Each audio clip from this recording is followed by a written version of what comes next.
أعوذ بالله من الشيطان الرجيم. بسم الله الرحمن الرحيم. وكذلك نولي بعض الظالمين بعضا بما كانوا يكسبون. يا معشر الجن والإنس ألم يأتكم رسل منكم يقصون عليكم آياتي وينذرونكم لقاء يومكم هذا قالوا شهدنا على أنفسنا وغرتهم الحياة الدنيا وشهدوا على أنفسهم أنهم كانوا كافرين. ذلك أن لم يكن ربك مهلك القرى بظلم وأهلها غافلون. ولكل درجات مما عملوا وما ربك بغافل عما يعملون. وكذلك نولي بعض الظالمين بعضا بما كانوا يكسبون. اور اسی طرح جس طرح جہنم میں ان سب کو گمراہ انسانوں اور گمراہ جنوں کو ہم اکٹھا کریں گے، دنیا میں بھی ہم بعض ظالموں کو بعض دوسرے ظالموں کا دوست بناتے ہیں، اور ظاہر ہے ان کا طبعی میلان بھی ایک دوسرے کی طرف ہوتا ہے۔ فطری طور پر ایک جنس اور ایک مشرب کے لوگ اسی جنس اور مشرب کے لوگوں کی طرف زیادہ مائل ہوتے ہیں، بما کانوا یکسبون، ان کے اعمال کی وجہ سے۔ جس طرح مومن دنیا میں ایک دوسرے کے دوست ہیں، تو بد کردار لوگ بھی ایک دوسرے کا تعاون کرتے ہیں، اسلام کے خلاف، حق کے خلاف، سچ کے خلاف۔ یا معاشر الجن والانس، اے جنوں اور انسوں کی جماعت، الم یاتکم رسل منکم، کیا تمہارے پاس تم میں سے پیغمبر نہیں آئے تھے؟ یقصون علیکم آیاتی، جو تمہارے سامنے ہماری آیات کی تلاوت کرتے، وینذرونکم لقاء یومکم ھذا، اور تمہیں آج اس دن کی ملاقات سے ڈراتے۔ قالوا شہدنا علی انفسنا، وہ جواب میں کہیں گے ہم اپنے اوپر گواہ ہیں، مزید کسی گواہ کی ضرورت نہیں، ہم خود گواہ ہیں کہ پیغمبر آئے تھے، تعلیمات ہمیں پہنچ گئی تھی، تو پھر مانے کیوں نہیں؟ وغرتهم الحیات الدنیا، اور اس موجودہ زندگی نے ان کو دھوکے میں ڈالا تھا۔ وشہدوا علی انفسہم، اور یہ اپنے اوپر گواہی دیں گے، انہم کانوا کافرین، کہ یہ نہ ماننے والے تھے، منکر تھے، بے خبر نہیں تھے، لیکن منکر تھے۔ ذالک ان لم یکن ربک مہلک القری بظلم، یہ ارسال رسل اور پیغمبروں کا بھیجنا اسی لیے ہے کہ تیرا رب ایسا نہیں ہے جو بستیوں کو ہلاک کر دے ان کے ظلم کی وجہ سے، وَأَهْلُهَا غَافِلُونَ، اور اس کے باشندے اس بات سے بے خبر ہوتے ہیں کہ ظلم کیا ہے اور عدل کیا ہے، حق کیا ہے اور ناحق کیا ہے، بلکہ حق اور ناحق سمجھا کر اگر وہ نہیں مانتے تو پھر ان کے اوپر اللہ تعالیٰ اپنا عذاب مسلط کر دیتا ہے۔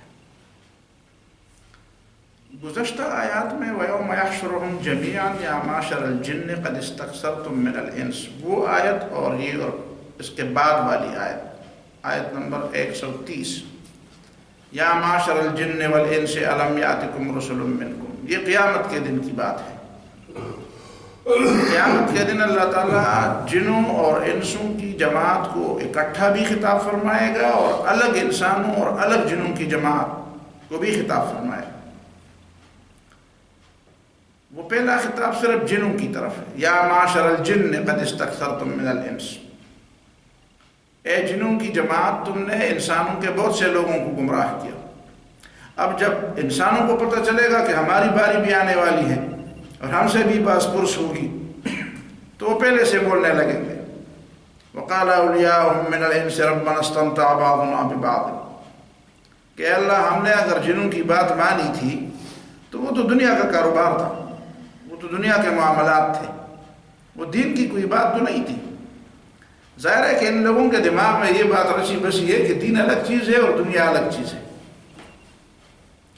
حالانکہ دین کا راستہ، آخرت کی کامیابی کا راستہ، جنت کے حصول کا راستہ دنیا سے ہو کر گزرتا ہے۔ دنیا کی اصلاح نہ ہو تو آخرت کیسے گزرے گی؟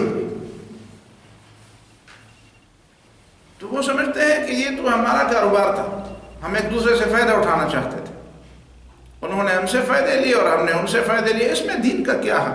جس طرح شعیب علیہ السلام کی قوم نے کہا تھا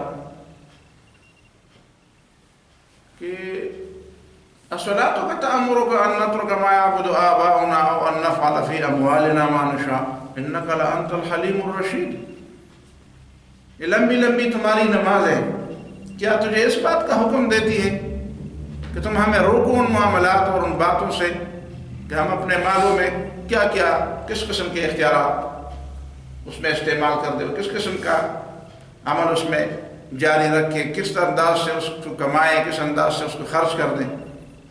انک لانت الحلیم الرشید، بڑا ہوشیار آدمی ہو اور عجیب بات ہے دوسروں کے کاموں میں مداخلت دیتے ہو، یہ مذاق بناتے ہیں۔ انک لانت الحلیم الرشید، تو بڑا ہوشیار آدمی ہے، بڑا عقل مند ہے، تو عقل مند لوگ کسی اور کے دخل کام میں مداخلت کرتے ہیں، اپنے کام سے کام رکھو۔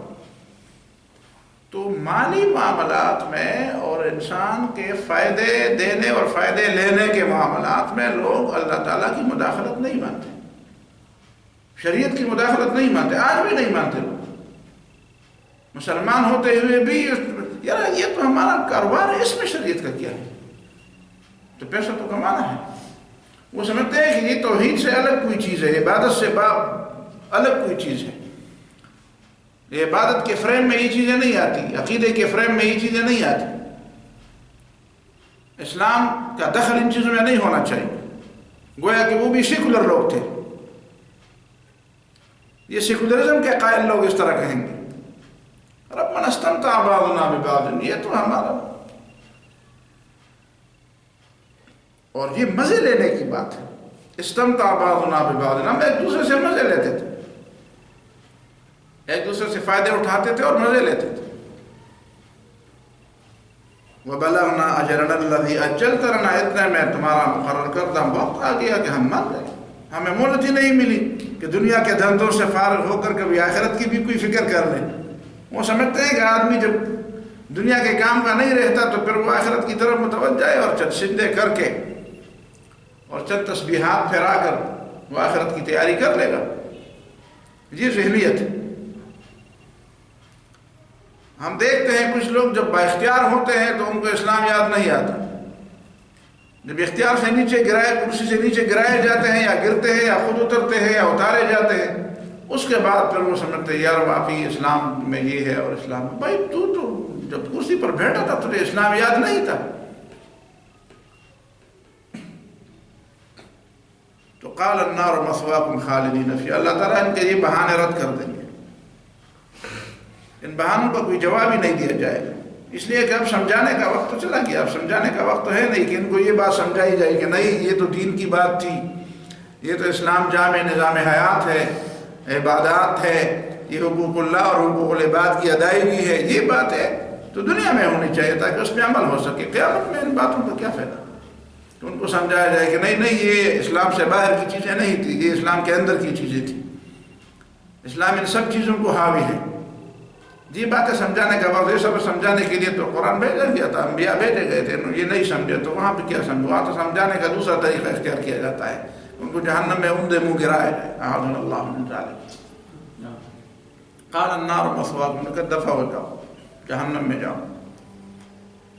اب وَكَذَلِكَ نُوَلِّي بَعْضَ الظَّالِمِينَ بَعْضًا بِمَا كَانُوا يَكْسِبُونَ، دنیا میں یہ ظالم ایک دوسرے کے ساتھ ہی تھے، تو دیکھنا قیامت کے دن بھی وہ ایک دوسرے کے ساتھ جہنم میں اکٹھے ہوں گے، ان کو جہنم میں بھی اکٹھا کرتے، تو دنیا میں تم ایک دوسرے کے لیے بت پرستی کو بنیاد بناتے تھے. انما اتخذتم من دون اللہ اوثانا مودۃ بینکم فی الحیاۃ الدنیا. یہ تمہارے دنیا کی کاروبار چلانے کے لیے تم نے بت پرستی تک شروع کر دی تھی. بت پرستی تک پر تم آمادہ ہوئے تھے. نولی بعض الظالمین بعض، ہم ظالموں کو ظالموں کے اوپر مسلط کر دیتے ہیں. دوسرا معنی یہ بھی ہے. تفسیر قرطبی نے ابن عساکر کے حوالے سے ایک حدیث نقل کی ہے. رسول اللہ صلی اللہ علیہ وسلم نے فرمایا کہ من اعان ظالما سلطہ اللہ علیہ، جس نے کسی ظالم کی مدد کی، کسی ظالم کو ظلم کرنے میں مدد دی، ظلم کرنے میں اس کا ساتھی اور مددگار بن گیا، سلطہ اللہ علیہ، جو ظالم کو ظلم میں مددگار تھا اور مدد دینے والا تھا، اللہ تعالیٰ اس ظالم کو اس پر بھی مسلط کر دے گا. اس ظالم کو اس پر بھی مسلط کر دے گا. اور ہم نے تو اپنی آنکھوں سے دیکھا، اپنے سر کی آنکھوں سے دیکھا، جو لوگ ظلم کی بنیاد پر ایک دوسرے کا ساتھ دے رہے تھے، آخرکار اللہ تعالیٰ نے ان کے درمیان میں پھوٹ ڈالی اور وہ ایک دوسرے پر مسلط ہو گئے. انہوں نے پھر ایک دوسرے کو کھانا شروع کر دیا، ایک دوسرے کو برباد کرنا شروع کر دیا. تو یہ اللہ تعالیٰ کا وہ جو مکافات عمل کا جو اللہ تعالیٰ کی سنت ہے، اس کو قانون تو میں نہیں کہتا. قانون میں پھر قانون کے خلاف جب بات ہوتی تو کہتے قانون کی خلاف ورزی ہو گئی. اللہ تعالیٰ کے یہاں کوئی قانون، اللہ تعالیٰ کی جو عادت ہے اس کو سنت کہیں. وہ سنت ہے، وہ عادت ہے اللہ تعالیٰ کی، وہ قانون نہیں. اللہ تعالیٰ اپنی عادت کے خلاف بھی کرے، اسے اختیار، عادت نے اس کو مجبور نہیں کیا. تو اللہ تعالیٰ کی سنت ہے کہ کچھ ظالموں کو دوسرے ظالموں کا مددگار بناتے، پھر ان ظالموں کو لوگوں کے لیے نشان عبرت بھی بنا دیتے کہ دیکھو وہ لوگ جو ظلم میں آپس میں ایک دوسرے کے ساتھی تھے، مددگار تھے، اب ایک دوسرے کا گوشت کھا رہے ہیں، نوچ رہے ہیں. اور یہ ان کے بدعمالیوں کی سزا ہے. ما کانوا یکسبون. یا معشر الجن والانس. اب جنوں اور انسوں کی جماعت کو اکٹھا خطاب. آپ کہیں گے کہ صرف انسانوں کے ساتھ خطاب. قرآن مجید میں جگہ جگہ ہے یا بنی آدم الم اعہد الیکم یا بنی آدم اللہ تعبدوا الشیطان انہ لکم عدو مبین. سورہ یاسین میں وہ صرف انسانوں کو خطاب ہے. الم اعہد الیکم یا بنی آدم اللہ تعبدوا الشیطان. آدم کی اولاد، کیا میں نے تمہیں تاکیدی حکم نہیں دیا تھا کہ شیطان کی بندگی نہ کرنا، شیطان کی عبادت نہ کرنا؟ تو وہ انسانوں کو الگ خطاب، انسانوں کو الگ خطاب بھی، جنوں کو الگ خطاب بھی، اور جنوں اور انسانوں کو مشترک خطاب. اب یہ جنوں اور انسانوں کو مشترک خطاب ہے. یا معاشر الجن والانس، انسانوں اور جنوں کی جماعت، پوری دنیا کے انسانوں اور جنوں. الم یاتکم رسول منکم، بتاؤ کیا تمہارے پاس پیغمبر نہیں آئے تھے تم میں سے؟ تم میں سے کا معنی یہ نہیں ہے کہ جنوں اور انسانوں میں سے، جنوں سے بھی پیغمبر اور انسانوں میں سے بھی پیغمبر. اس لیے کہ انسانوں میں سے بھی پیغمبر ہونے کا مطلب یہ نہیں ہے کہ انسانوں میں سے مردوں سے بھی پیغمبر اور عورتوں سے بھی پیغمبر. مطلب ہے کہ خطاب مجموعے پر ہے، تو مجموعے میں تو پیغمبر آ گئے ہیں. باقی رہے جنوں میں پیغمبر کیوں نہیں آئے، تو بات تو واضح ہے. جنوں میں اگر پیغمبر ہوتے تو انسان ظاہر ہے کہ اس کو تو مان لیتے، اس لیے کہ جو بھی پیغمبر ہوتا ہے انسانوں میں وہ جنوں کو بھی ماننے پڑتے ہیں، جنوں کو بھی ان کے ماننے کا حکم ہے. اور یہ انسانوں کو پیغمبر، انسانوں میں پیغمبر ہوتے ہیں جنوں کو ماننے، اور جنوں میں پیغمبر ہوں گے تو انسانوں کو بھی اس کے ماننے کا حکم ہوگا. تو انسان تو ویسے جنوں سے ڈرتے ہیں. اور اگر انسان کو کہا جائے بچوں کو، بوڑھوں کو، جوانوں کو، بڑے دل گردے والے لوگوں کو، چھوٹے دل گردے والے لوگوں کو، دیہاتیوں کو، شہر کے لوگوں کو، جنہوں نے کبھی جن پریوں کی قصے کہانیاں سنی ہوتی ہے اور وہ سے ڈرتے بھی، ان کو کہا جائے کہ نہیں یہ پیغمبر آ رہا ہے اور جنوں کے میں پیغمبر ہے، اور تمہیں اس کی بات ماننی پڑے گی، تمہیں اس کے ساتھ ہاتھ ملانا بھی ہوگا اس کے ساتھ بات، تو لوگ تو بھاگیں گے. اس لیے کہ عام لوگوں میں، عام انسانوں میں جنوں کے خلاف اور جنوں کے سے ملنے کی کوئی توقع نہیں ہے، وہ ان سے ڈرتے ہیں. پرانے زمانے سے انسانوں کی ذہن میں جنوں کے خلاف ایک بات رکھی گئی ہے کہ وہ نقصان دینے والی چیزیں. جب کسی کی شکل بھی اس طرح کی کچھ ڈراؤنی قسم کی ہوتی ہے تو کہتے یار جن ہے. جن کسی کے اوپر ویسے کوئی دورہ پڑ جائے تو لوگ کہتے ہیں کہ جن آ گئے اس کے اوپر. تو اب پیغمبر کا جو احترام ذہن میں ہونا چاہیے، اور پیغمبر کے لیے جو احترام ہے وہ ایک انسان اس جن کے پیغمبر کے لیے کیسے کر سکے گا جبکہ وہ اسے ڈرتا ہو؟ وہ اس سے سیکھے گا کیسے؟ وہ اس کو فالو کیسے کرے گا؟ اس کا اتباع کیسے کرے گا؟ اس کو اپنے لیے وہ نمونہ عمل کیسے بنائے گا؟ پھر یہ ہے کہ اس کی زندگی تو ہم سے اوجھل ہے، ہم تو اس کو نہیں دیکھ رہے. انسانوں میں جو پیغمبر ہیں ان کی زندگی انسانوں کے بھی سامنے ہے، جنوں کے بھی سامنے ہے. اور انسانوں کے اندر جو پیغمبر ہیں ان کو اللہ تعالیٰ نے اتنی قوت دی ہے کہ وہ جنوں منوں سے نہیں ڈرتے. ویسے نہیں ہوتا کہ وہ جنوں سے ڈرتے، وہ جنوں کے پاس جاتے بھی ہیں، ان کو سمجھاتے بھی ہیں، ان کے سوالات کے جوابات بھی دیتے ہیں. لیکن یہ بات کہ وہ پیغمبر جنوں میں سے ہوں اور پھر انسان کی اس کی زندگی انسانوں کے سامنے ہو، تو یہ ممکن نہیں ہے ہمارے لیے، ہم ان کو نہیں دیکھ پا رہے. تو اللہ رب العالمین نے انسانوں ہی میں سے پیغمبر بنائے جو جنوں کے لیے بھی پیغمبر ہے اور انسانوں کے لیے بھی پیغمبر ہے. یا معاشر الجن والانس الم یاتکم رسل منکم.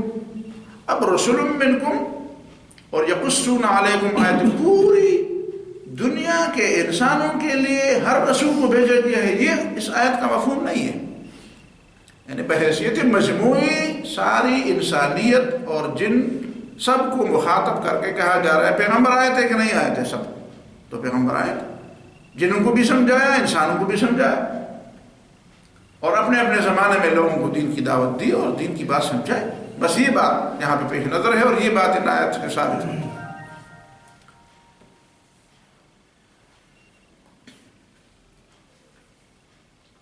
باقی رہی یہ بات کہ یہ بات اسی لیے کہی جا رہی ہے، جنوں اور انسانوں کے سامنے پیغمبر تو آئے تھے، اب وہاں پہ پیغمبر آنے کی بات پر ان کی گواہی کیوں لی جا رہی ہے؟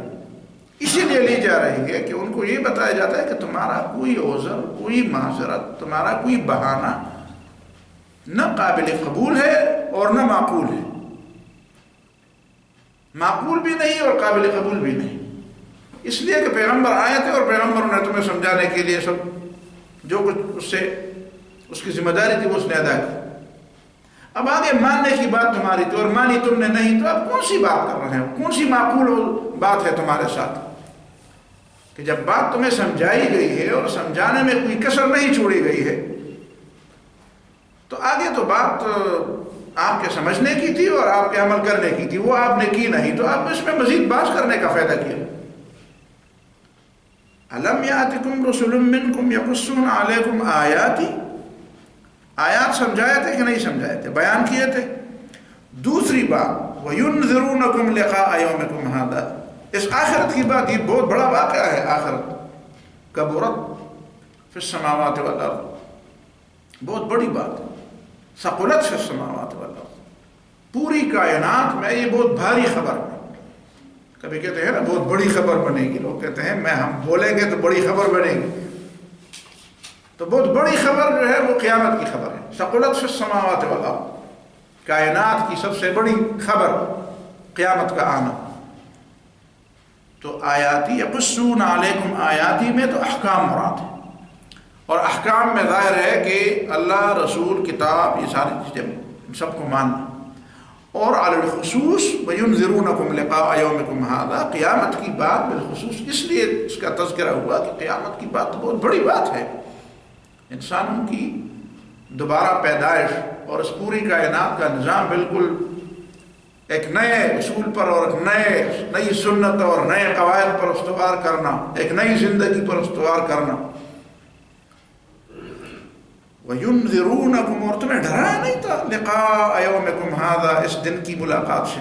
اب دیکھیں نا، اس دن کی ملاقات سے اس میں بھی ایک دعوت ہے. ملاقات دو قسم کی، ایک ملاقات ہے ایسے انداز سے ملاقات کہ ایک آدمی محبت اور تعلق کی بنیاد پر کسی سے ملنے جا رہا، اس کی عظمت کا اقرار کر کے اس سے ملنے جا رہا، اس کے لیے ایک اعزاز ہے. کوئی بڑی شخصیت ہوگی، اس کی ملاقات کے لیے کوئی جائے گا تو اپنے آپ کو سنبھالے گا اور لوگوں کو کہے یار میں فلان کی ملاقات کے لیے جا رہا ہوں، میں نے وقت لیا ہے اس سے. تو یہ بھی ملاقات ہے. ہم ایسا بھی کر سکتے ہیں کہ ہم اللہ تعالیٰ سے ملاقات کے لیے اپنے آپ کو اس دنیا میں تیار کریں. جس طرح کپڑے صاف کیے جاتے ہیں، ہم اپنے کردار کو صاف کریں، جسم کو صاف کریں، آئینے میں دیکھیں، گویا کہ اپنا احتساب کر دیں، سیلف اسسمنٹ سے اپنے آپ کو گزار دیں، خود اپنا تجزیہ کریں گے، آئینے میں دیکھیں میں ملاقات کے لیے جا رہا ہوں، کردار ٹھیک ہے، بال کان چاند بال کی اور چہرے کی اور کپڑوں کی اور یہ چیزیں صاف ستھرے ہیں، سب کچھ ملاقات کے لیے میں اس حالت میں جا سکتا ہوں. تو یہی تو دنیا ہے کہ جس میں آپ کو صاف ستھرا بننے کے لیے اور ملاقات کے لیے اور یہ آئینہ جو آپ کو دکھایا جا رہا ہے مسلسل، اسی میں دیکھو کہ واقعی میں تو جا رہا ہوں، میں تو سفر میں کسی بھی موقع پر ملاقات ہو سکتی ہے، کہیں بھی وہ سامنے آ سکتا ہے اور میرا سامنا ہو سکتا ہے. تو ایک یہ ملاقات ہے. تو اس انداز سے تم ملاقات کے لیے اپنے آپ کو تیار کرتے. ایک دوسری ملاقات ہے، وہ دوسری ملاقات یہ ہے کہ ایک مجرم، ایک ملزم، ایک بھاگا ہوا شخص جس نے چوری بھی کی ہو، جو بھاگا بھی ہو اور جس نے بات بھی نہ مانی ہو اور اس کے پیچھے لوگوں کو لگایا جائے، پولیس اس کے پیچھے دوڑتے ہوں، لوگ دوڑتے ہوں، جوان دوڑتے ہوں اور اس کو پکڑنے کے لیے سارے لوگ، اور کسی بھی موڑ پر، زندگی کی کسی بھی موڑ پر کچھ لوگ پیچھے سے اور کچھ لوگ آگے سے اس کو پالیں اور گرفتار کر کے اس کے ہاتھ پاؤں باندھ لیں اور سیدھا اپنے مالک کے سامنے پیش کر دے کہ یہ ہے تمہارا بھاگا ہوا غلام. تو ایسی بھی گرفتار، ایسی بھی ملاقات ہے. بس ملاقات تو ہونی ہے.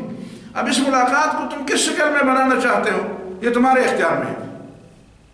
تم اس ملاقات کے لیے اپنی مرضی سے تیاری کرتے ہو اور اس ملاقات کی جو شرائط ہے وہ شرائط پوری کرنے کے لیے تیار ہو، تو یہ تو فہو المراد، یہ تو مقصود ہے، یہ تو مقصود ہے. اس کے لیے تو پیغمبر بھیجے گئے. اگر یہ نہیں تو پھر اس کا مطلب ہے کہ تم بھاگے ہوئے، تم بھاگ رہے ہو. اور جب بھاگے جا رہے ہوں لوگ اور تو پھر اس کے پیچھے ظاہر ہے کہ کسی نے تو تمہیں پیدا کیا ہے، کسی کا تمہارے ساتھ حساب کتاب ہے. کہاں بھاگ رہے ہیں؟ کہاں سے بھاگ رہے؟ بھائی کسی کا تمہارے ذمہ کوئی قرض ہو، ہمارے یہاں کہتے ہیں یار چرت بڑا نخلاص ہے کہ کہاں بھاگو گے؟ تو اللہ تعالیٰ سے کہاں بھاگو گے؟ اللہ تعالیٰ کا تو تمہارے ذمہ حساب ہے اور پھر اس نے تمہارے لیے فرشتے مقرر کر دیے ہیں. وہ فرشتے تمہیں پکڑیں گے، لائیں گے، تم اللہ تعالیٰ کے علم سے بھی مخفی نہیں ہو. تو ایک دوسری ملاقات یہی ہے. تو ان دونوں ملاقاتوں میں سے ایک ملاقات تو ضرور ہوگی. اب وہ ملاقات کس شکل اور صورت میں ہوگی یہ آپ پر منحصر ہے کہ آپ کس انداز سے ملاقات کے لیے اپنے آپ کو تیار کرتے ہیں. وَيُنذِرُونَكُمْ، تو ایسی بات تھی کہ نہیں تھی. وَيُنذِرُونَكُمْ لِقَاءَ يَوْمِكُمْ هَذَا، اور تمہیں ڈرایا تھا کہ ایسے ملاقات کا وقت آ سکتا ہے. ظاہر ہے کہ اگر تیاری نہ ہو تو یہ دوسری ملاقات ضرور ہوگی، اس سے ڈرانا چاہیے. قَالُوا شَهِدْنَا عَلَىٰ أَنفُسِنَا، وہ کہیں گے ہم تو اپنے اوپر گواہ ہے کہ ایسی بات تو ہوئی تھی، ایسی بات تو ہوئی تھی. یہ نہیں کہ وہ کہیں گے کہ ہمیں نہیں معلوم تھا. آج کل لوگوں کے دماغ میں یہ بات گھسی ہوئی ہے، پتہ نہیں کیسے، کہ یار جی روسیوں کو پتہ نہیں ہے، ورنہ ان کو پتہ چل جاتا ہے نا اسلام کا تو پھر وہ اچھے لوگ بنتے. تو تم کس ہاتھی کے کان میں سوئے ہوئے ہو؟ کیسے پتہ نہیں ہو؟ خود ماسکو پر 200-250 سال تک کریمیا کے مسلمانوں نے حکومت کی ہے، ان سے ٹیکس اور بدگزار اپنا باج وصول کیا ہے. تم کس دنیا کی بات کرو؟ کس دنیا میں پیدا ہوئے؟ کون سا ملک ہے جن لوگوں کو نہیں معلوم اسلام کے بارے میں؟ کہتے ہیں یار جی تو لوگوں کو پتہ نہیں ہے، اور پھر اپنے سر پر درد لا کر اور اپنے ماتھے پر شکن لا کر کہتے ہیں یار جن لوگوں کو اس طرح کی بات نہیں پہنچی ہے، اگر وہ اس طرح کی اچھائی اختیار کر لے تو ان کی تو مغفرت. بھائی اپنی مغفرت کی بات کرو، ان کی مغفرت چھوڑ دو، وہ اللہ کے بندے ہیں. تم کہاں گئے ہو اللہ تعالیٰ سے زیادہ مہربان کہ ان کی مغفرت کے لیے تمہارے دماغ کے اندر بڑا درد اٹھ رہا ہے، دل کے اندر بڑا درد اٹھ رہا ہے. وہ ایک یہ نعوذ باللہ اللہ تعالیٰ سے زیادہ مہربان آ گئے ہیں. سمجھ میں آ گئی؟ تو یہ کون سی منطق ہے؟ یہ اس منطق کو تو ہم نہیں جانتے. قیامت کے دن وہ کہیں گے شہدنا علی انفسنا، ہم اپنے اوپر گواہ ہیں کہ ہمیں پیغام پہنچا تھا. وشہدوا وغرتہم الحیات الدنیا. پھر بات کیا ہے وغرتہم الحیات الدنیا, دنیا کی زندگی نے ان کو دھوکے میں ڈالا تھا. وہ اس لیے نہیں مانتے تھے کہ وہ کہتے کہ نقد تا پا قرض جون دن ورکو زد نقد سودا وارا استخش میں پا سودا کیوں کما خوب کبھی پار. وہ کہتے ہیں نقد چاہیے ہم. ٹھیک ہے وہ تو ادھار ہے. وہ تو کہتے ہیں ہم ادھار نہیں لینا چاہتے, ہم نقد دینا چاہتے ہیں. دا چی تپا سجدہ پروتی ہے اسے ڈک دا میو جام کلم دا ہم تو والے فرار و دا ہم زبالم فرار. خطا پا قرض جون دن ورکو زد نقد سودا وارم استخش میں پا سودا کی کما خوب کبھی پار. وہ تو بے پار کرنا چاہتے تھے, نقد بے پار کرنا چاہتے تھے. تو نقد بے پار کا تو یہ تھا, وہ نقد لے لیا, جو کچھ ملا تھا وہ مل گیا, نہیں ملا تو کھائے اپنے دل کو. وغرتہم الحیات الدنیا, سچائی کے مقابلے میں وہ اس نقد, اس دنیا دون, حیات دنیا, دنیا کا مطلب ایک ہی ادنا معمول, اس معمولی زندگی پر وہ فریفتہ ہوئے, اس معمولی زندگی پر وہ عاشق ہوئے تھے, اس معمولی زندگی پر انہوں نے اس کو چھوڑ دیا تھا. وشہدوا علی انفسہم, اور اس بات پر بھی وہ اس پر بھی گواہ ہوں گے کہ پیغمبر آئے تھے, اس پر بھی گواہ ہوں گے کہ حق ہمیں پہنچا تھا. اور یہ بات چھپائیں گے کہ ہم نے دنیا کو ترجیح دی اور دنیا کو پسند کیا. وہ اللہ تعالیٰ نے خود تبصرہ کیا وغرتہم الحیات الدنیا, ان کو موجودہ زندگی نے دھوکے میں ڈالا تھا. اور پھر وشہدوا علی انفسہم, وہ خود اپنے اوپر گواہ ہوں گے کہ انہم کانوا کافرین, کہ ہم بالکل کافر تھے, نہ ماننے والے تھے. یہ نہیں کہیں گے کہ ہم بے خبر تھے, ہمیں شک تھا, ہمیں معلوم نہیں تھا, ہمیں پیغام نہیں پہنچا تھا, ہمیں کسی نے سمجھایا نہیں تھا. یہ تم بکواس کر رہے ہو, جھوٹ بول رہے ہو کہ نہیں نہیں نہیں, لوگوں کو پتہ نہیں, لوگوں کو پتہ ہے. وشہدوا علی انفسہم انہم کانوا, وہ اپنے اوپر گواہی کریں گے کہ ہم کافر تھے, ہم ماننے والے نہیں تھے, ہم نے مانا نہیں, ہم نے مان کر دینے والے تھے ہی نہیں, ہم نے قسم کھائی تھی کہ ہم نہیں مانیں گے. تو ایسے لوگوں کی عذر, معذرت اور بہانے سنے کیوں جائیں اور قبول کیوں کیا جائے؟ بہانے اور معذرتیں ان لوگوں کی قبول کیا جائے کہ جن کو پیغام نہیں پہنچا. تو وہ تو سب کہیں گے, ان میں ایک بھی نہیں ہوگا جو کہے گا کہ مجھے نہیں پہنچا تھا. وہ اب پیغام کیسے پہنچا یہ تمہیں معلوم نہیں ہونا چاہیے, یہ اللہ تعالیٰ کو پتہ ہے اور اس بندے کو بھی پتہ ہے. اور آج نہیں بولے گا سچ تو اس دن سچ بولے, سچ بولنے کا وقت آ جائے. جب سچ دن بولنے کا وقت ہوگا تو وہ سچ بولے گا کہ ہاں ہاں میں پیغام پہنچا تھا. تو اب تم ویسے اپنا دل کھا رہے ہو کہ بھئی ان کو پیغام نہیں پہنچوایا, اپنا غم کرو, اپنا غم کھاؤ, ان کا غم نہ کھاؤ. قرآن پڑھو. ایک مولوی صاحب کہیں تقریر کر رہا تھا, کہتے ہیں علماء میں تمہیں ایک بات سناتا ہوں, نکتہ ہے سمجھو. میں بھی کان کھڑے کر کے میں کیا بتاؤں. وہ سورت پڑھا رہا تھا کہ جب قرآن اللہ تعالیٰ لوگوں سے پوچھا گیا, قیامت کے دن اللہ تعالیٰ سے پوچھے گا کلما القی فیہا فوج سألہم خزنتہا الم یأتکم نذیر. جب جہنم میں لوگ ڈالے جائیں گے تو ان سے پوچھا جائے گا الم یأتکم نذیر, کوئی ڈرانے والا نہیں آیا تھا. پھر وہ کہتے ہیں علماء کی جماعت, اگر وہ لوگ قیامت کے دن کہتے کہ نہیں آیا تھا تو آپ کیا جواب دیں گے؟ بعد میں جب درس ختم ہوا میں نے اس کہا مولانا محترم یہ تم تفسیر پڑھا رہے تھے یا قرآن کی آیت کا رد کر رہے تھے؟ اس نے کہا کیوں؟ میں نے کہا آگے کی آیت پڑھ رہے تھے, آگے کی آیت میں ہے کہ جب اللہ تعالیٰ ان سے پوچھے گا کہ الم یأتکم نذیر, آگے وہ کہیں گے بلا کیوں نہیں, قد جاءنا نذیر, ڈرانے والا تو آیا تھا. فکذبنا, ہم نے کہا تو جھوٹ بولتا ہے. وقلنا ما نزل اللہ من شیء, اللہ تعالیٰ نے کوئی آیت نہیں اتاری. تو آگے تو قرآن جواب خود دے رہا ہے اور تم یہ کیا کر رہے ہو؟ کہتے ہیں اچھا پھر اصلاح کر لیں گے. بولے اصلاح کر لیں گے, تجھے جو آیت تم سمجھا رہے ہو اس آیت کو تو پہلے پڑھ لو. دین کی طرف بلانا, اس میں پاگل نہیں ہونا چاہیے کہ آدمی اپنی طرف سے بس کوئی باتیں بنا دے اور کہتے ہیں میں دین کا دائی ہوں. دین کا دائی ہونا پاگلوں کا کام نہیں ہے, دیوانوں کا کام نہیں. دین کا دائی بنتے ہو تو قرآن پڑھو, حدیث پڑھو, پہلے علم حاصل کرو, اس چیز کو سمجھو کہ کیا ہے, کیا بولا جا رہا ہے, اور پھر اسی کی طرف دعوت. اپنی باتیں اپنی ایک طرف رکھو, قرآن کی بات کرو, بہرحال یہ آیات ہیں، اور آج تو میں نے 5:45 کا وعدہ کیا تھا، اس لیے کہ میں نے کہیں جانا ہے، لیکن بہرحال بات پوری ہونی تھی، تو صلی اللہ تعالی